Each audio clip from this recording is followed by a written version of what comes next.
Coming up tonight on Business Live, Monetary Policy Committee of the Bank of Ghana holds rate at 29% as it believes current pressures are firmly under control.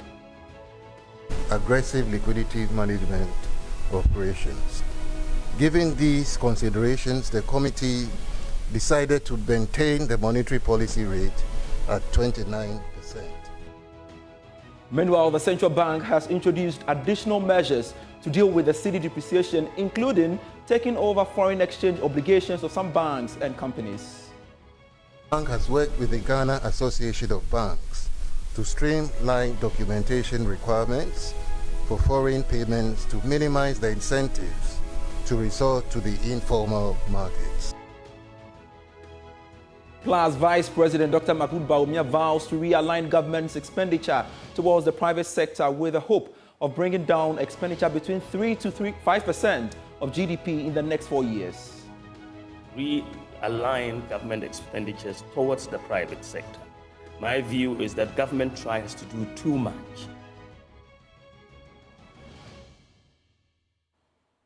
We have details of these and many others lined up for you. Please be my guest.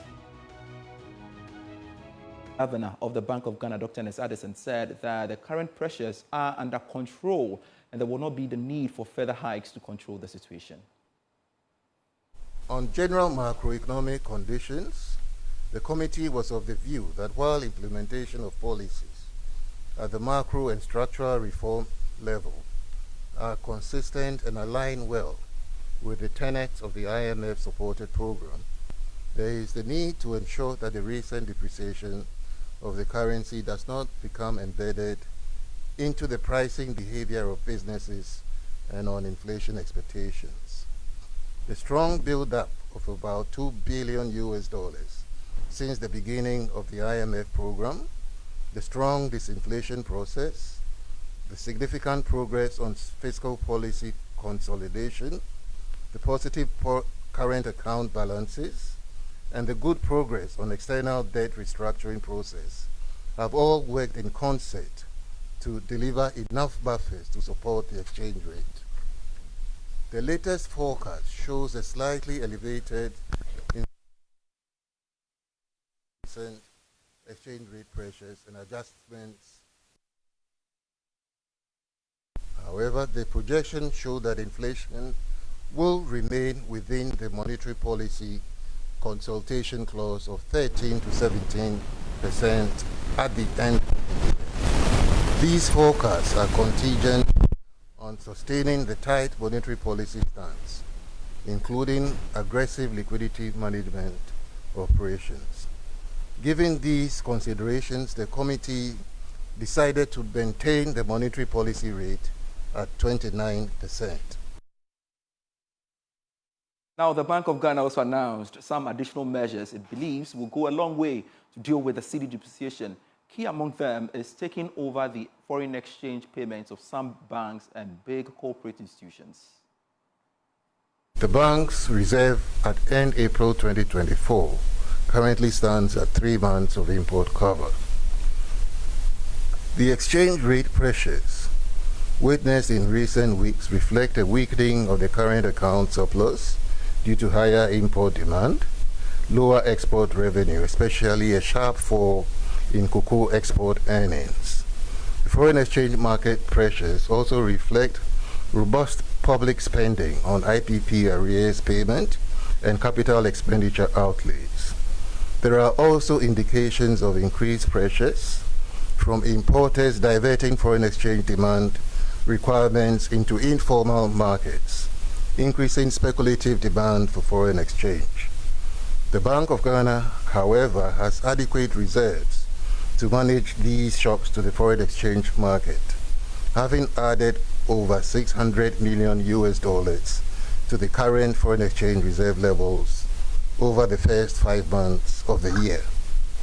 The improved reserves position is also backed by strong liquid monetary gold holdings of over 26.6 tons, estimated at $2.1 billion, as a result of the very successful domestic gold purchase program. An economic agent should stop engaging in speculative purchases as they will suffer economic losses when the correction occurs. The Bank of Ghana is taking measures to improve market conduct and instill sanity in the market for foreign exchange. To this end, the bank has worked with the Ghana Association of Banks to streamline documentation requirements for foreign payments to minimize the incentives to resort to the informal markets. And we're going to stay longer with issues that has to do with the currency, because the Association of Ghana Industries is urging government to deliberately encourage exports by increasing incentives for Ghanaian companies who are into exports. This the president of the association, Dr. Humphrey Enyimdake, believes could increase the inflows of foreign exchange and serve as a buffer to fallen cedi. Although the Ghana Revenue Authority provides exemptions for various industries under the tax law, Dr. Enyimdake is of the view that a targeted effort by government and the private sector aimed at supporting Ghanaian SMEs will ensure the country owns its export earnings in the long run. It's like this that we are trying to handhold. When you identify that the gentleman who is doing the dry foods, what is his capacity? Presumably he's producing, but he hasn't got the resources to export. So we are urging our bigger colleagues that look at the company doing the dry foods. Create your own market and come help him do an injection by saying, look, I've given this order, produce, it's certified. Then you export it, not him exporting. You see that's right? We're urging the big firms to do that because at this stage, everybody needs dollars. I've put in an application to transfer some funds to my suppliers. It's taking me over 3 weeks. I'm not getting dollars to transfer. So what do? When I have my own Forex account, I just pull it on my Forex. So that is what government can do immediately, is to drive the export agenda strongly, deliberate come to AGI and other manufacturing associations to deliberate grow a few companies that can deliver the product, and let us all try and do some export. Let it be an agenda, and government has that agenda, but we must get into the field and get something out. We've been pushing this agenda, and then elsewhere, you find it in the space that you need to export something, sometimes to even get exemptions. So if you are pushing an exemption law, if you are pushing interventions, tie it to export. Demonstrate an export receipt.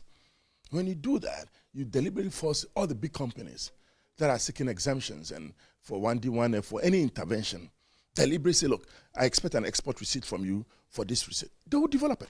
So we are not only asked to go and export something, develop an exportable product, or partner an SME, or partner a company that has a capacity to go up and develop it and develop the market and export. That's what we all got to drive now. Then we can take charge of our export and the Forex losses. Now, Vice President Dr. Mahmoud Bawumia is calling for the realignment of government expenditure towards the private sector. According to him, he hopes to bring down expenditure by 3 to 5% of GDP in the next 4 years to replace it with private expenditure. He was speaking at the 8th Ghana CEO Summit in Accra, which is on the theme, Reigniting Business and Economic Growth, Charting a Path Forward. Realign government expenditures towards the private sector. My view is that government tries to do too much. You want to buy vehicles, you want to accumulate all the money and go and buy vehicles for schools and all of that. You want to build a road, government is doing it. You want to build dormitories. And I believe that we should get the private sector involved and take up the burden from government.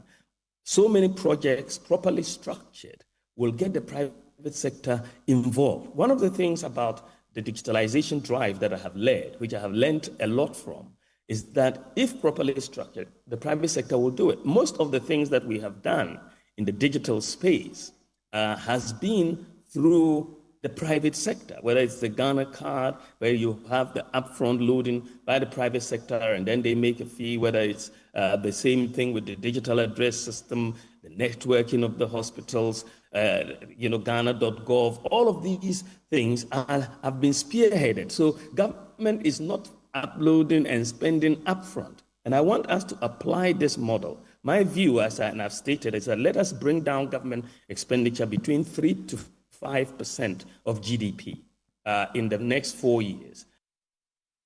Still at the summit, former President John Dramani Mahama spoke about the impact of his 24-hour economy mantra that will have on entrepreneurs.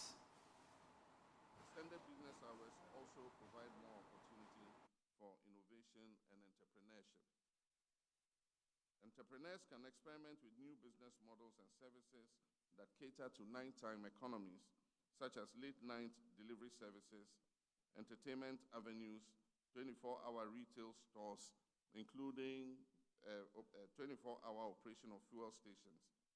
This can be extended to garbage collection, sanitation activities, and so on and so forth. The 24-hour economic model will help us increase production and productivity and place us in a better place to take advantage of the African continental free trade area. A conducive regulatory environment drives innovation, investment, and entrepreneurship. We aim to establish an open and transparent regulatory framework inspired by global best practices that promote economic diversification. Through ongoing dialogue with industry leaders, trade associations, and regulatory agencies, we will ensure that regulations are aligned with industry's needs, enabling businesses to thrive in a dynamic and evolving market environment. We will urgently ensure that regulation does not become an obstacle to development of business. As we lead Ghana into a new era of growth and innovation, it is vital that we navigate the regulatory landscape with precision and foresight.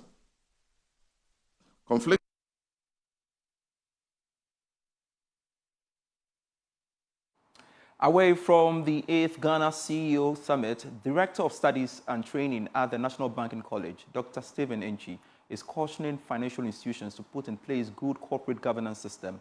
According to him, the lack of good corporate governance structure was one of the reasons that necessitated the banking industry cleanup, which had implications on the banking sector. He was speaking at the college's health walk activity held to mark its 30th anniversary.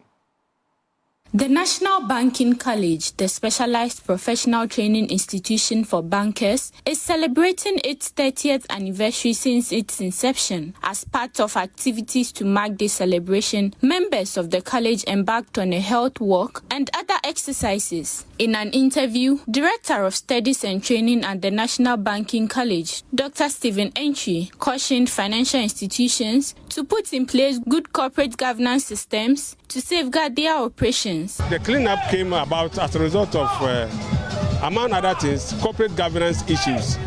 And that was why even in 2018, corporate governance directives came about from the BoG. The implication is that if there's good corporate governance system, all these problems, and most of them, will not be repeated. That is why we have governance program at NBC. We have leadership and governance programs, and all the banks, board of directors are supposed to attend and be certified every year. And that should not be limited to the banks alone. We also have savings and loans, rural banks and other things.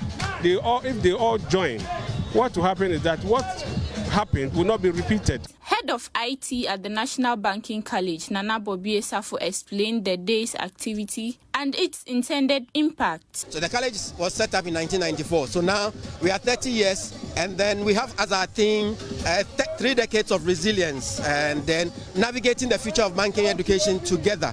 And we believe that a healthy mind resides in a healthy body. So we need to keep fit to be able to prosecute the agenda that we have as banking professionals and as people of the college, so that we'll be able to have good health, and then we'll be able to do the things that we have to do. So we gathered everybody, including some of our clients, as well as the vendors that we work with. All our stakeholders are here. We have some of the council members in there, and they are all joining hands together so that we'll keep fit and be able to do the things that we have planned out to do. The National Banking College will hold a thought leadership forum and an awards dinner to mark its 30th anniversary celebration. You're still watching Business Live. We are back with more after this break. Hello, welcome back to Business Live. The Ghana Stock Exchange is urging small and medium enterprises to consider listing on the local bourse as a means of alternative capital. The Ghana Alternative Market, which was created for the listing of SMEs, has since its inception successfully listed only 5 SMEs. Head of Marketing and PR at the exchange, Jerry Boachi Dankwa, spoke to Joy Business at the National Youth Investment Educational Tour organized by the Young Investor Network to educate the youth on various investment vehicles. The Accra Technical University edition of the National Youth Investment Educational Tour witnessed a tremendous number of students who were provided with valuable insights into the world of investment and money management. The program, which is run by the Young Investors Network with support from the Ghana Stock Exchange, hopes to equip the youth with essential financial skills and empower them for a prosperous future. Head of Marketing and Public Relations at Ghana Stock Exchange, Jerry Boachidankwa, urged SMEs to consider listing on the local bears as a means of accessing alternative capital. A lot of SMEs are springing up, and the challenge we have had with SMEs in Ghana over the years is that because they are not, most of them are not properly organized. Once the leader passes on, that's the end of their business. But I'm sure you and I know that the likes of the Apples of this world, the Nestles of this world, started very small. But because they listed some of these companies on the exchanges and had experts like a board, a management team running these companies, even though they are no more, the businesses are still running. And that's what we want to see in Ghana. That's what the Ghana Stock Exchange is preaching and trumpeting out there, that Ghanaian SMEs, in order to scale up to the next level, they need patient capital. Dr. Ibrahim Zubeiru, head of the Accounting and Finance Department at the Accra Technical University, called for collaborations with industry players to incorporate ethical investment habits among students. Seminars like this are the basis upon which we can be able to drive their attention and then get their interest to buy into the investment landscape. Some people are coming from home, they are raw when it comes to financial literacy. They have come, we've taught them some in the classroom, but yet still what is actually happening in the industry, they don't know.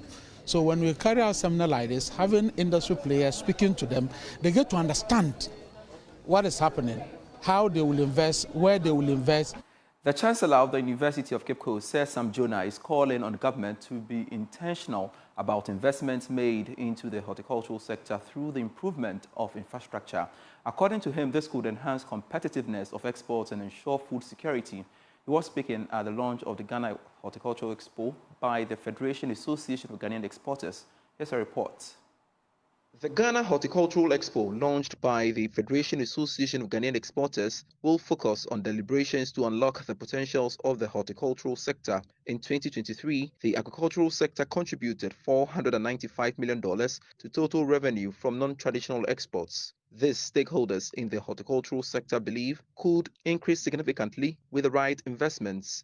At the launch, Chancellor of the University of Cape Coast, Sir Sam Jonah, urged government to channel more resources into developing the sector. It is essential that we continue to work together, government, private sector, and development partners, to create an enabling environment that fosters innovation and growth in the sector. We've seen the resilience and ingenuity of our farmers who have adapted to changing circumstances and embraced new technologies to improve productivity and quality. It is now our collective responsibility to support them by providing the necessary resources, infrastructure, and policies that will enable them to thrive. I call on our government and policymakers to prioritize the development of this sector by investing in infrastructure, research, and capacity building.